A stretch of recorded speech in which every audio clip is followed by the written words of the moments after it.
Hi there, this is Love Johar. Thank you so much for watching this video and thank you so much for subscribing to this channel.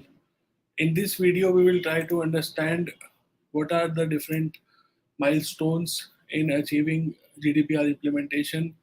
These timelines can vary depending upon your organization's risk profile and depending upon a lot of other parameters. However, the milestones and descriptions should remain same.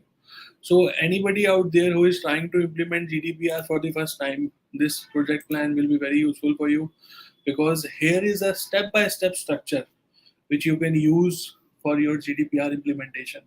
And I'm sure this will be helpful for all of you out there. So you can take a screenshot and you can use this project plan to create a plan of your own. Okay, so let's get started. Number one, you have to prepare for the project, create a project plan. You can take a sample from this one that I'm sharing, identify the right stakeholders, and conduct a gap assessment, which is also known as a readiness assessment. You can do that by watching the previous video where I have given you compliance checklist. You can use that as a checklist to create a project plan and conduct a readiness assessment. After that, you define the company's personal data policy and other top level documents. So here you create the data protection policy for personal data as well as other top level policies which are needed, such as data retention policy, and create awareness around the employees about the key GDPR requirements. Again, the timelines mentioned here could vary depending upon your requirements and the company requirements, but this is just to give you a head start. Okay.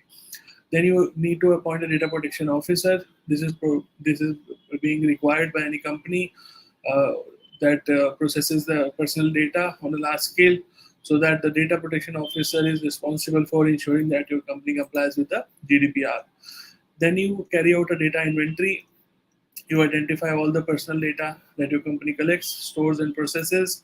Then you carry out risk assessment related to this personal data and these processes. Then you implement technical and organizational measures to make sure that only authorized people have access to this data. Then you review and update the GDPR policies in place. Then you train the employees on how to handle the personal data.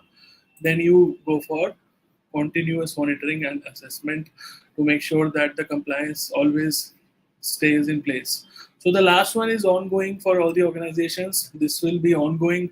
However, the previous ones will change depending upon your risk profile, as I already mentioned.